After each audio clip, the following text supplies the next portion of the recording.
Hi guys! For today's video ay samahan nyo nga ako sa Baguio. Tanong nga pala ang gagawin natin sa Baguio. Siyempre maglilibot tayo ng walang gastos.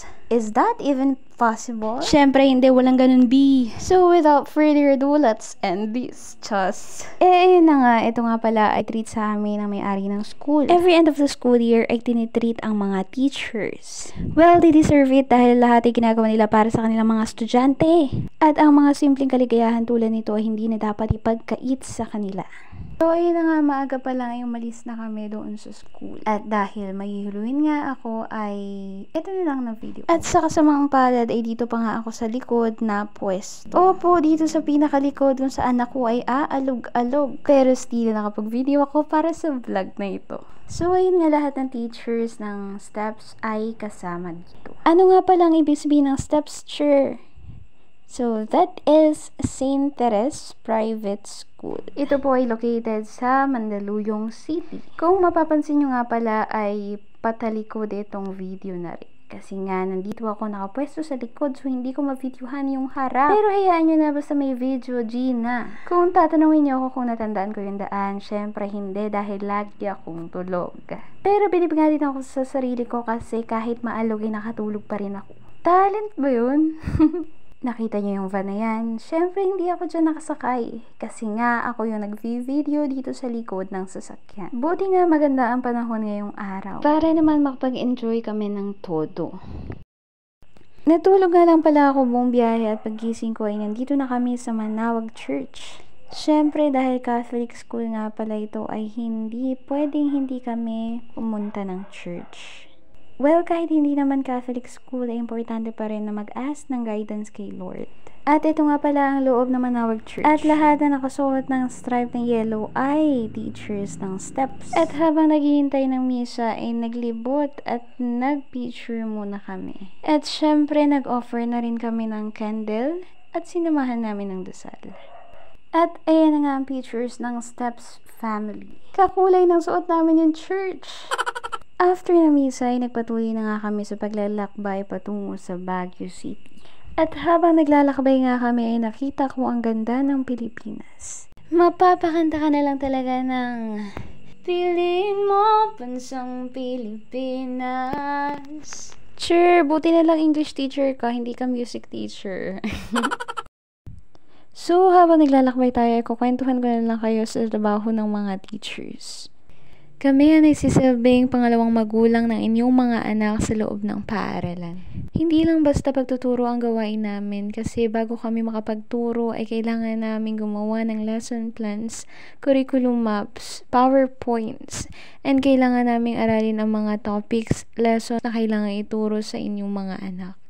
Aside from being their teachers, we can be their advisors na handang magpayo sa anumang oras. Guidance counselors na handang pagbatiin ang mga nag-aaway na estudyante. Janitors and janitress na handang linisin ang mga kalat nila. Nurses and doctors na handang gamutin ang kanilang mga sugat. We can be anyone for the sake of our students, for the sake of your children. So, huwag baliwalain ng mga guro.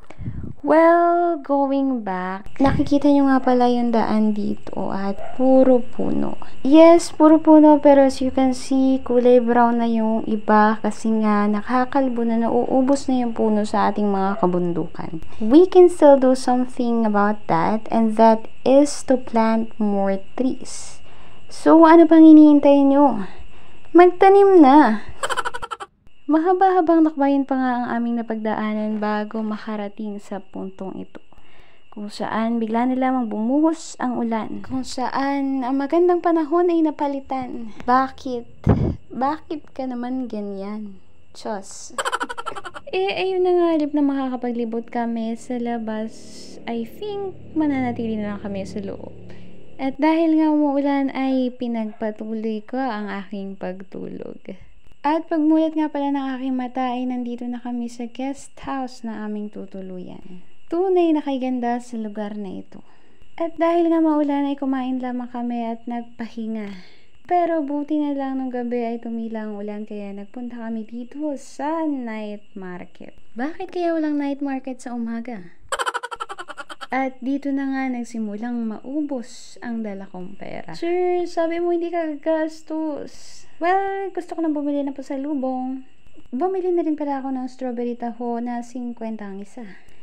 At kinabukasan nga pala ay ito ang mga outfit namin. White top and pants. At dahil wala nang ulan ay makakapaglibot na kami sa labas. Pagpasensyahan nyo na nga pala ang mga kalat dyan dahil kami ay nag-aayos. Sila nga pala ang kasama ko sa dorm.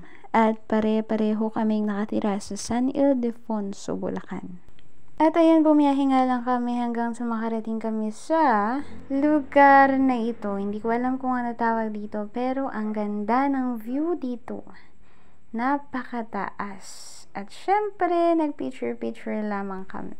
Pinagmasdan ng magandang view habang lumalanghap ng sariwang hangin. Sana all fresh!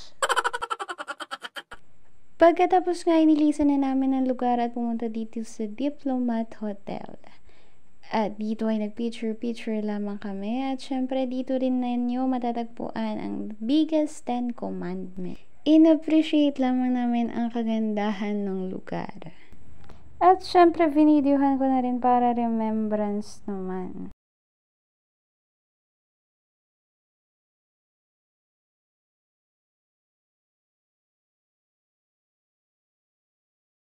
Tapos, tumungo na nga kami dito sa Tamawan Village. Dito ay matatagpuan ang mga katutubong nagsasayaw ng traditional dances. Siyempre, makit muna kami dito sa obstacles na ito. Just sa hagdanang ito hanggang sumarating namin ang lugar na ito. Dito makakita kayo ng mga bahay kubo at mga taong nakasuot ng traditional na kasuotan na bahag. So, ayun, nanood lang, naglibot saglit, and then nag-picture. Ito nga pala ay dito pa rin sa Tamawan Village.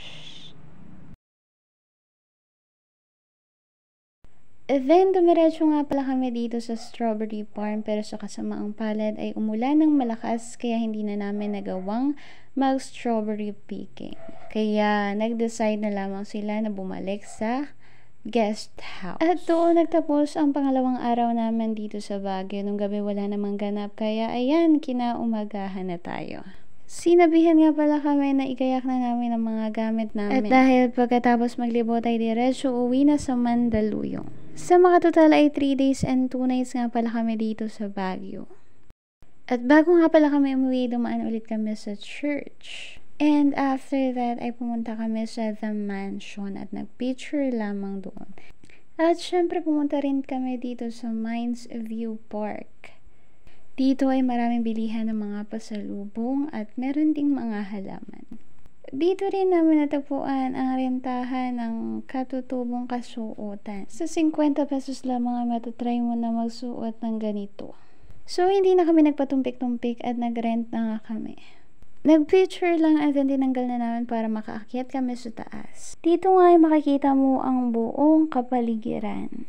Napakataas at nakakalula nga dito, pero napakagandang pagmasdan. Makikita nyo rin dito ang napakadaming tao at makikita ang pagkamangha sa kanilang mga mukha. At syempre kailangan natin i-capture ang moment na ito. After nga na umuwi na kami papuntang Mandaluyong. At dito na nga kita tatapusin. Dito ko na tatapusin ang video na ito. Paalam po sa inyo. Babush!